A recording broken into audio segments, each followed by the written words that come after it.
Hello everyone, welcome back to my channel. It's Ian with another ColorMFA installation. This time we're going to be installing the ColorMFA in a Volkswagen Transporter T5, where you can see the original screen has completely lost it and it's time for an upgrade. First things first, you've got to remove these two little mounting brackets that hold the instrument cluster into place. They can be a little bit tough to take out, so just make sure you're using something sort of like a little flathead screwdriver to dislodge the clip, and then you're able to remove it with your finger once it's been spread out a little bit. So this is essential to remove. It kind of holds the two halves of the instrument cluster together.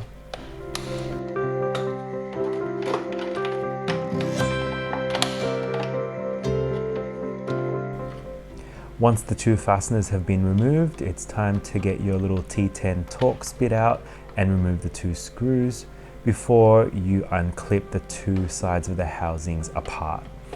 Now this is very similar to an Audi A4 style housing where it's got the two extra gauges on the side of the instrument cluster. So there's just a little bit more clips to undo versus the smaller style Audi A3 or S3 8L or the Audi TT8N or Mark IV Golf instrument clusters. They can be a little bit tough at times, but just make sure you fully disengage the tangs, then you're able to split the cluster apart. While you've got the front housing, just snip off the little tab behind the high beam icon. Next step is to disconnect the two gauges from the rest of the white frame, so just snip with your diagonal cutters there in the two little corners. Then you're able to remove the needles from the instrument cluster. These just pull off nice and easily. Sometimes they can be a bit tight, so just make sure you're pulling directly up and being careful not to rotate the needles clockwise. You also really want to be careful not to knock the two gauges on the left and right, which has the oil temperature gauge and the battery gauge, because you knock those and they tend to fail. Next is disconnecting the little screens from the rest of the white frame. So just snip in those two little places there. Then you're able to remove the PCB from the back housing. The next step involves removing the white frame from the board.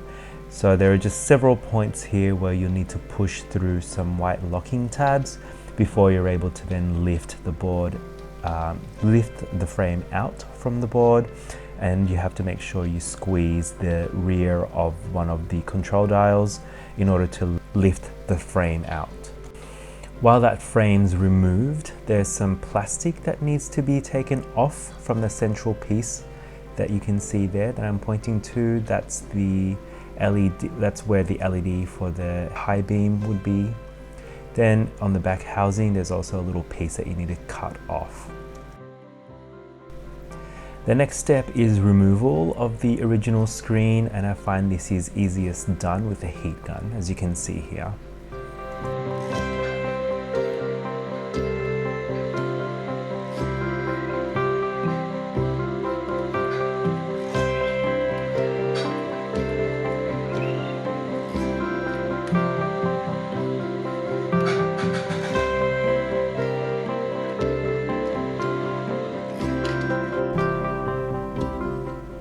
Your next step is to then remove the frame that the original FIS LCD would sit on.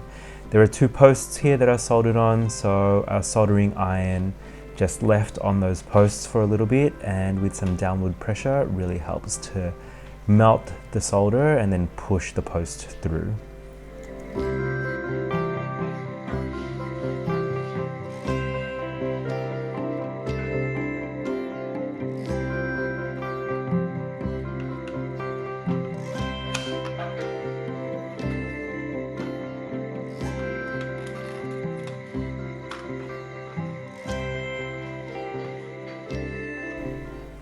When you've got the two posts pushed through, there's just a plastic locking clip and the thin orange ribbon to remove from the board. Now sometimes the posts don't go through all the way, so just apply more pressure with the soldering iron on the top of the post, and that'll remelt the solder and push them all the way through. So then you're able to remove that white frame that the original LCD was sitting on.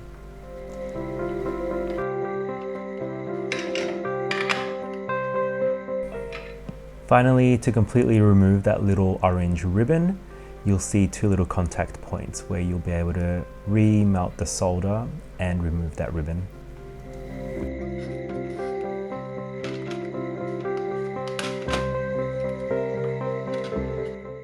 Okay, this next part is the fun bit where you get to remove all of the old LEDs that used to light up the original FIS LCD screen. So these little SMD LEDs were the ones that light up red or yellow.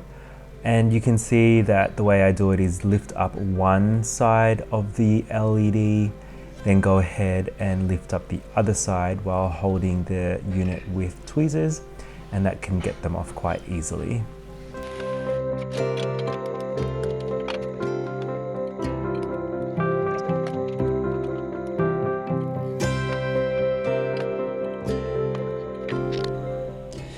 Now you've removed all of the SMD LEDs, the next step is to snip down these little legs so that when you're installing the screen, they're not going to foul on the ColorMFA motherboard.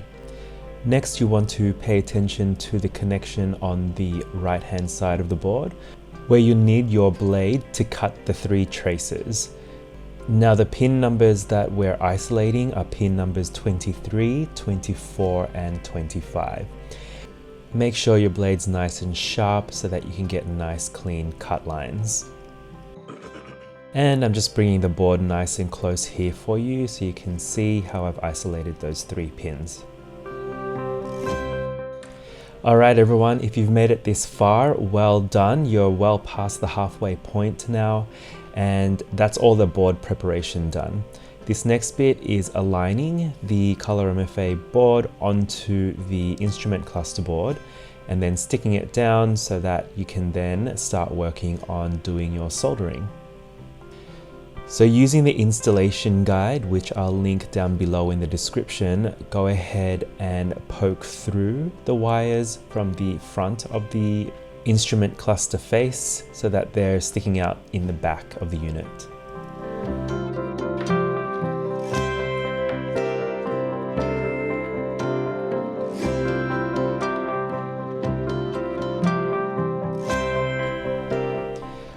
Once you've fed all of the required wires through as per the installation list, then you're ready to place the ColorMFA motherboard down, and you want to locate this so that the middle yellow component on the top of the ColorMFA motherboard is in line with the high beam LED on that instrument cluster PCB. Then you want to temporarily replace that white frame so that you're able to reposition the ColorMFA motherboard accurately within the gap in the middle.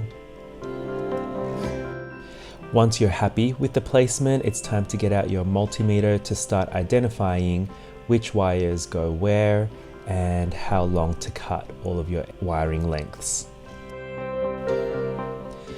So just make sure you're double checking all of the connections before you solder it down. You don't want to have the incorrect connections here and potentially ruin your instrument cluster board or the ColorMFA motherboard. At this step, I tend to reference 2 pieces of information from the installation guide, and that is the ColorMFA wiring schematic along with the plug pinout, just to make sure I've got all pieces of information in front of me when I'm doing the wiring. Now this part does take a few hours, so really take your time, set aside half the day, especially if this is your first time in installing ColorMFA. Alright, and through the magic of video editing, this is what it should look like once you're done. The next step is to do the reassembly of the instrument cluster. You're almost there, so keep pushing on. And you can also do a bit of a test run here. As you can see, everything's looking really nice on this Volkswagen Transporter T5 instrument cluster with a ColorMFA upgrade. So go ahead and continue to replace the needles, replace the front housing. Don't forget to remove that protective plastic from the ColorMFA screen. An optional installation that I don't typically do is to add that screen protector that you get with the kit. I'm really bad at adding these screen protectors, so I tend to omit that from my installations. But if you're good at not having bubbles on your screen protectors, go ahead and add that. Finally, once the whole thing is reassembled, do one final test run, and you can see it's looking excellent here now. And here's a little demo clip of it in the T5 where you can see on startup that it's got the logo of the T5 there. It's really cool to see that. I've never seen that before. This is the first installation that I've done on a VW T5. So thank you so much to the owner of this vehicle for donating his time in recording this video. So you can see all of the values there that are being displayed. All really valuable information to have at your fingertips, especially if your screen has gone kaput like this one had. So I hope you found this video helpful for installing ColorMFA in your VW T5. Please remember to like and subscribe for more instrument cluster hacks and upgrades. Thanks for watching.